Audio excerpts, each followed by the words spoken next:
আসুন হাদিস থেকে জেনে নিই যেই তিন শ্রেণীর মানুষ জান্নাতে যাবে। আল্লাহর পয়গম্বর বলেন, সালাসাতুন লা ইয়াদখুলুনাল জান্নাহ মুদমিনু খামরিন ওয়া কাতিউ রাহিমিন ওয়া মুসাদ্দিকুন বিসসিহরি। পয়গম্বর নবী সাল্লাল্লাহু আলাইহি ওয়াসাল্লাম হাদিসে পাকে বলেন, তিন শ্রেণীর মানুষ, তিন প্রকারের মানুষ তারা জান্নাতে যাবে না। এর মধ্যে প্রথম নাম্বার লিস্ট যাদের এসেছে, পয়গম্বর বলেন, মুদমিন ও খামরে, যে ব্যক্তি সর্বদাই মদ পান করে। মদ পান এটা মারাত্মক অপরাধ। একটু লক্ষ্য করুন যে আল্লাহ আমাকে এত সুন্দর গোলাপের পাপড়ির মতো দুটি ঠোঁট দান করেছে, এত সুন্দর নিয়ামত দান করেছে। আল্লাহর গোলাম কেমন করে সিগারেট খেয়ে, মদ পান করে, নেশা দ্রব্য পান করে এই সুন্দর ঠোঁটগুলাকে কৃষ্ণ কালো করে ফেলে। তাই আসুন মদ বর্জন করি, হারাম বর্জন করি। দ্বিতীয় নাম্বার লিস্টে পয়গম্বর বলেন, ওয়াকাতিউ রাহিমিন, যে ব্যক্তি আত্মীয়তার বন্ধন বিচ্ছেদ ঘটাবে এই ব্যক্তি জান্নাতে যাবে না।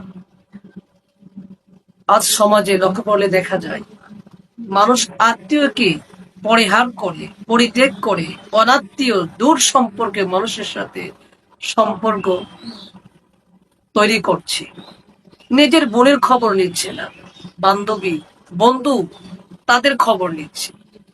নিজের আপন ফুপি, খালা এদের বাসায় বছরে একবার যাওয়ার সুযোগ হয় না, অথচ বন্ধুকে দাওয়াত দিয়ে আপ্যায়ন করা হয়।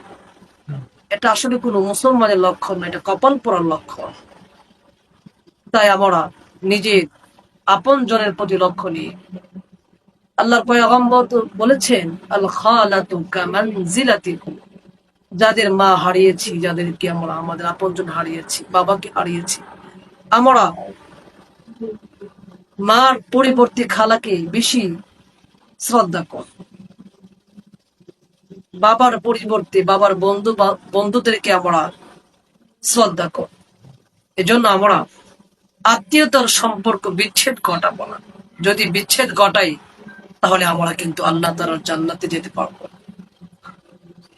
তৃতীয় নাম্বার লিস্টে আল্লাহর পয়গম্বর যে কথাটি বলেছে, যাদের নাম নিয়ে এসেছেন তারা হল যে সমস্ত লোকেরা ওয়া মুসাদ্দিকুম বিসসিহরি, যারা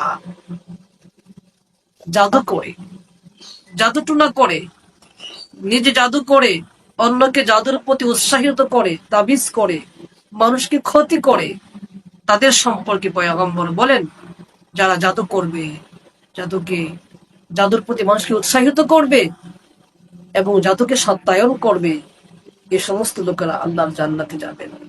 আল্লাহ তাআলা আমাদেরকে এই তিনটি ভয়ঙ্কর কাজ থেকে বিরত থেকে আল্লাহ তাআলা জান্নাতি মেহমান হওয়ার তৌফিক দান করুন বলে আমিন।